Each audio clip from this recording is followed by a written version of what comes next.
Bonjour à tous, vous suivez Instant Vérité dans Matin Bonheur. Bonne année à tous et surtout plein de succès. Les ordures, ces déchets s'entassent autour des marchés, dans les carrefours, les caniveaux, le long des routes. La ville d'Abidjan concentrait à elle seule en 2009 plus de 500 000 tonnes d'ordures. Malgré les opérations Ville propre, Pays propre, grand ménage, balai devant ta porte lancé par les autorités compétentes, la question de la salubrité demeure toujours un véritable casse-tête. Autorités, population, sociétés privées en charge de la collecte des ordures se rejettent les responsabilités sans trouver de solution. Des experts ont donc mené des études sur le sujet de la gestion des ordures pour situer les responsabilités afin d'éviter les échecs répétitifs des opérations. Alors, ces questions suivantes s'imposent.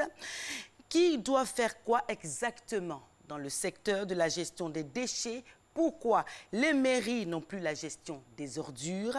À qui revient la responsabilité de rendre les villes et communes propres en Côte d'Ivoire? Ce lundi matin, pour ce premier numéro de Instant Vérité de l'année, je suis avec notre expert en développement local, Paul-Édouard Amichia.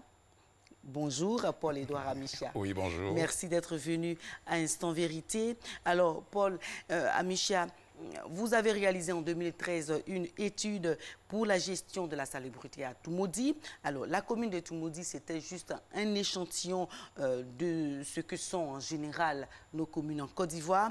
Alors, la question de la gestion des déchets dans les villes de communes ivoiriennes en toute franchise, quel est l'état actuel des lieux? Je dirais 3 mots. D'abord échec, espoir et défi. Pourquoi échec?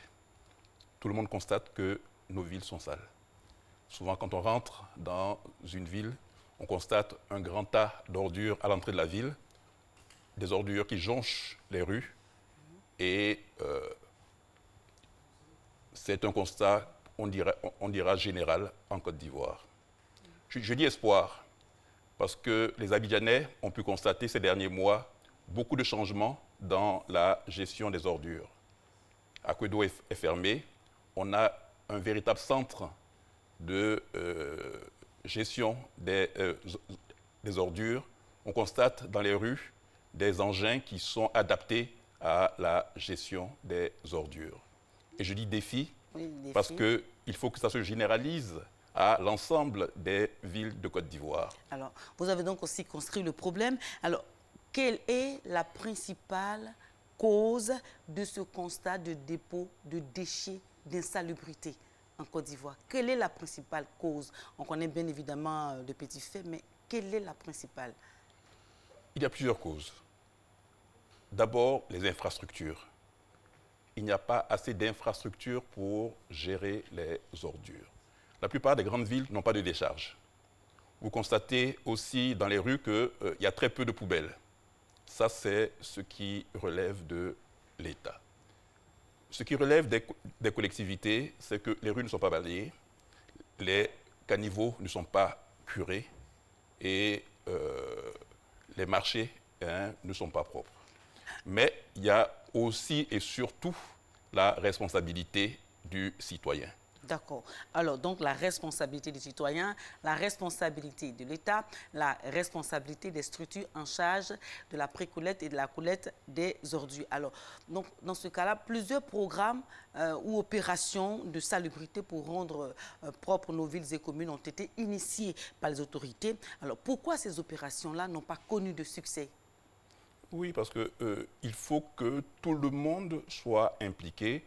Et la gestion des ordures, c'est quelque chose qui se fait au quotidien.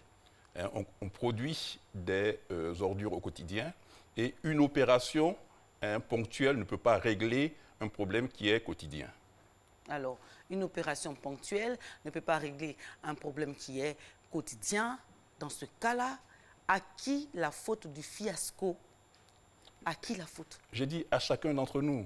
Non, principalement, il faut qu'ici, qu'on sorte avec des réponses claires et que chacun se fasse une opinion de ce qui est exactement. Alors, à qui la faute du fiasco des opérations qui ont été lancées. Je parlais tantôt de balai devant ta porte, de grands ménages, de villes propres, pays propres. Tout ça, ça a été lancé.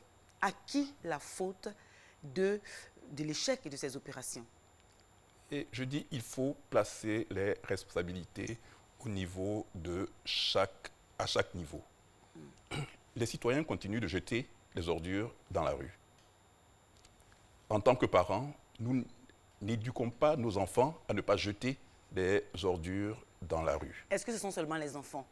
Nous Oui, voyons souvent en voiture, j'ai d'abord ou bien nous, même- citoyens, Voilà. et en termes d'éducation pour nos enfants, nous ne le faisons pas. Alors, on peut mettre en place n'importe quel système, mais tant que le citoyen ne sera pas éduqué, ça ne servira à rien. Mais qui doit éduquer le citoyen? Il y a d'abord le système éducatif. Est-ce qu'à l'école, on apprend aux enfants à être propres? Est-ce qu'aujourd'hui, on veille à ce que le citoyen respecte les mesures qui sont prises? Je sais qu'à l'époque, il y avait les services d'hygiène publique qui passaient dans les cours, vérifier si les gens respectaient ces mesures. Il appartient à tout le monde. D'accord. Alors, est-ce que c'est parce que, une petite idée comme ça sur l'échec des opérations qui ont été menées, alors est-ce que c'est parce que les populations n'ont pas été associées au départ aux différentes initiatives du ministère, notamment de la salubrité, que ces initiatives-là n'ont pas fonctionné? Oui, parce que il faut associer les populations, hein, parce que la problématique est différente dans chaque localité. Et tant que les populations ne sont pas associées, c'est sûr qu'on ne peut pas faire quelque chose sur du long terme.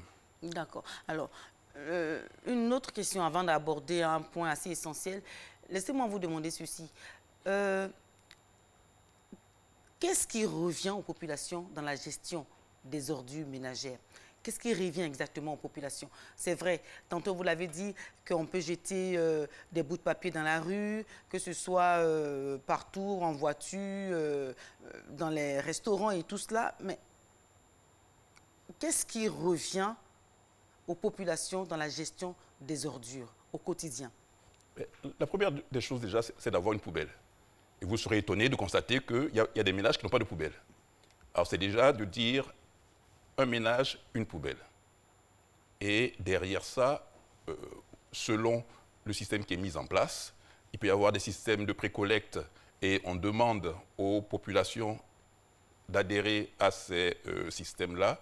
Mais la première des choses, c'est d'avoir une poubelle et de jeter les ordures dans sa poubelle. D'accord. Alors, Monsieur Paul-Édouard et Michel, dans votre étude que vous avez menée, il y a un pan qui a vraiment retenu notre attention, c'est la gestion des déchets agricoles. Qu'en est-il exactement? Et qu'est-ce que c'est? Les populations n'entendent pas parler, on ne sait pas, mais on dit que la Côte d'Ivoire croule sous le poids des déchets. Mais c'est quoi ces déchets agricoles? D'accord. En fait, aujourd'hui, la Côte d'Ivoire est premier producteur de cacao. Produit 2 millions de fèves. Et ces 2 millions de fèves génèrent plus de 20 millions de déchets, et principalement des cabosses. Et la problématique du déchet est simple. Si vous le traitez, il vous enrichit. Si vous ne le traitez pas, il vous empoisonne. Parce que les déchets dégagent des gaz, qu'on appelle gaz à effet de serre, parce que ça joue sur le climat. Et aujourd'hui, ces 20 millions de tonnes de cabosses ne sont pratiquement pas valorisées, alors qu'on peut en faire de l'électricité, on peut en faire des fertilisants, on peut en faire du charbon. Et c'est la même chose pour l'anacarde. On a 700 000 tonnes d'anacarde qui génèrent plus de 7 millions de tonnes de déchets, qui est essentiellement constitué de la pomme, qui peut être utilisé pour faire des jus de fruits, pour faire de l'aliment pour bétail, et qui là aussi n'est pas utilisé. Bien. Donc, dans ce sens-là, vous avez mené une étude, vous avez réalisé un rapport au compte de l'Association internationale des maires francophones, n'est-ce pas? Oui. Alors, dans le cadre de la lutte contre le changement climatique, justement. Alors, donc, vous avez parlé de l'économie circulaire basée sur la gestion des déchets. Alors, qu'est-ce que c'est cette étude et quel est son objectif? Voilà. Dans le cadre de la lutte contre le changement climatique, on se rend compte qu'on est obligé de changer notre mode de produire et de consommer. Jusqu'à présent, on extrayait des ressources, on produisait et on jetait. Et on se rend compte que ce n'est plus viable. C'est de dire comment aujourd'hui on transforme nos déchets en ressources. Je citais le cas du cacao, le cas de l'anacarde, et c'est la même chose en ville.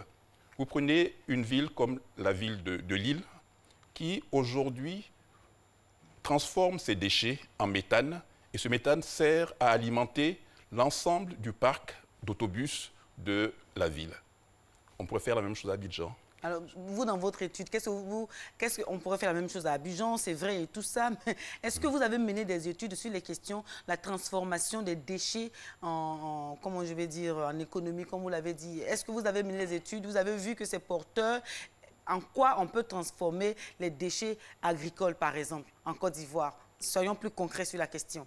Non, non, je le dis, je veux dire, il y a eu des projets pilotes pour transformer des cabosses de cacao en électricité. Aujourd'hui, vous allez à Ferry, il y a des jeunes qui aujourd'hui utilisent les cabosses de cacao pour faire du charbon. Et ce charbon coûte moins cher que le charbon de bois et il est plus efficace. Les exemples existent. L'INPHB de Yamoussoukro travaille sur la valorisation de la pomme d'anacarde. D'accord. Alors, si les exemples en la matière existent, pourquoi ce n'est pas vulgarisé? Pourquoi les choses au TAD, on n'en a pas connaissance? Dites-nous. Oui, parce qu'il n'y a pas de plateforme de concertation. Il faut aujourd'hui, sur un territoire, qu'il y ait des plateformes de concertation entre les producteurs, entre le secteur privé, avec les collectivités. Et ces plateformes-là n'existent pas. Il n'y a pas vraiment de lien entre la recherche et l'application. À quoi cela est dû? À quel système? Quel est le système qui est défaillant? Qu'est-ce qui ne va pas? C'est la concertation. C'est la concertation. Donc, il n'y a pas de synergie d'action entre les différents acteurs. Ouais. Alors, donc, l'État, on va prendre le cas d'une commune, État, mairie, entreprise, qui fait quoi exactement? Ou encore, qui devrait faire quoi pour qu'on évite de vivre ce constat, malheureusement, d'insalubrité que nous voyons dans nos villes et communes? Voilà. Qui devait faire quoi? Je veux dire, il faut créer des cadres. Et dans un des plans de gestion de la salubrité qui avait été lancé en 2009, c'était la régionalisation de la gestion des ordures. C'est quoi ça? C'est-à-dire que dans une région donnée, c'est de prendre l'administration décentralisée, la région, les communes, et c'est de dire aujourd'hui, qu'est-ce qu'on fait pour que la région soit propre, c'est-à-dire à la fois les communes et les sous-préfectures, combien ça coûte et comment se répartit le budget de la salubrité entre l'État, la région et les communes. Bien, je pense qu'à vous écouter, je pense que je n'ai pas été peut-être bien comprise. La question que j'ai posée, c'est entre l'État, les mairies, donc les communes et les entreprises dans une commune donnée. Qui doit faire quoi exactement en termes, je vais dire, de salubrité, en termes de mesures pour rendre une commune donnée propre? D'accord. Jusqu'en 2007, la gestion de la salubrité était confiée aux communes. Depuis 2007, l'État a repris une partie des prérogatives. Les prérogatives qui restent au niveau communal, c'est le balayage des rues, le curage des caniveaux et la gestion des marchés. Ce qui revient à l'État, c'est la précollecte, la collecte et le transport en décharge et la gestion des décharges. Bien. Maintenant, l'État peut concéder cette gestion à des entreprises. C'est ce qui se fait à Abidjan, à Yamoussoukro, à Daloa. Ce qu'on a constaté, malgré la concession de ces actions-là, ces activités-là à des entreprises, ça ne marche pas. Donc, la question qui est persistante est la suivante. L'État fait quoi en termes de salubrité? Les mairies font quoi en termes de salubrité? Vous, en tant qu'expert, avec vos études que vous avez menées, concrètement, donnez-nous ici des solutions, donnez-nous ici des pistes de réflexion. L'État doit faire quoi exactement? Les mairies doivent faire quoi? Et les entreprises doivent faire quoi? Pour que on est au moins à l'horizon 2020, comme on avance vers l'émergence de la Côte d'Ivoire, que nous tous, nous soyons émergents et que nos villes et communes soient propres. D'accord. Les situations sont différentes. Il y a des situations qui sont particulières. Ce sont les deux capitales. Hein, c'est Abidjan, c'est Yamoussoukro, où l'État a peut-être un rôle plus important à jouer. Maintenant, on se rend compte que l'État ne peut pas ramasser les ordures dans l'ensemble des communes. Il faudrait qu'elle puisse concéder cette gestion-là aux mairies, hein, aux communes, et qu'elle contrôle le travail qui est fait. Mais tout est question de moyens. Hein. C'est de dire qu'il faut pouvoir aussi mettre les moyens à la disposition des communes, de la même manière qu'on met les moyens à la disposition des entreprises qui font ce travail. D'accord. Justement, on va parler du financement, vous parlez de moyens. Donc, le financement durable de la gestion des déchets reste, comme je viens de le dire, une question assez importante, une question de fond. Alors, comment l'État finance l'enlèvement des ordures? Parlons-en rapidement, on n'a plus assez de temps. D'accord. Il y avait un fonds, hein, ce fonds a été supprimé et il y a une nouvelle société qui a été créée qui est la NAGED. Il y a, vous savez, sur vos factures, hein, une taxe pour le ramassage des ordures. Il y a une taxe pour l'environnement qui est prélevée sur les importateurs de véhicules d'occasion. Et il y a aussi le budget de l'État qui contribue à ça. Mais de manière manifeste, ce n'est pas suffisant. Alors c'est pour ça qu'on dit que l'État à lui seul ne peut pas financer. C'est de voir maintenant qu'est-ce qui va revenir aux régions, qu'est-ce qui va revenir aux communes et qu'est-ce qui va revenir aux ménages. Alors, les Ivoiriens veulent savoir quelque chose qui est vraiment très important. Alors, la taxe, vous avez parlé de la taxe sur l'enlèvement des ordures ménagères. Alors, cette taxe-là, vous l'avez dit, est prélevée sur les factures de consommation d'électricité. Alors, où va cet argent? Oui, comme je dis, c'est géré au niveau de l'État par la NAGED, mais ce n'est pas suffisant. Ce n'est pas suffisant. Comment Oui. ce n'est pas suffisant? Oui, je veux dire, quand on prend le coût d'enlèvement des 5 millions de tonnes d'ordures que les Ivoiriens produisent chaque année, et quand on prend ce qui est prélevé, il y a un gap qui est important, surtout au niveau de l'intérieur, où si on prend une ville de l'intérieur, il y a très peu de personnes qui payent ces différentes taxes-là, et le montant pour non seulement investir dans les infrastructures, mais aussi gérer au quotidien est beaucoup plus important. D'accord. Alors, en résumé, dans toutes vos études que vous avez menées, quelles sont les solutions que vous proposez au gouvernement ivoirien pour une gestion efficace des déchets en Côte d'Ivoire? C'est en premier lieu d'associer les populations. Et ça passe par l'organisation des populations en quartier, mettre en place des comités de salubrité dans chaque quartier et expliquer pourquoi les gens doivent payer la précollecte. Voilà. Actuellement, c'est un peu dans l'informel. Vous avez quelqu'un qui vient, qui ramasse vos ordures, il n'y a pas de tarif bien défini. Il faut que ça soit bien défini. Qu'on dise, ce qui revient aux ménages, c'est de payer la précollecte. Et derrière, maintenant, c'est de répartir le reste entre le niveau communal, le niveau régional et le niveau central. D'accord. Est-ce que le nouveau projet lancé par le gouvernement, par le ministère de la Salubrité, ce qui concerne un peu justement la gestion des déchets, des ordures à Abidjan, est-ce que ce projet-là va marcher?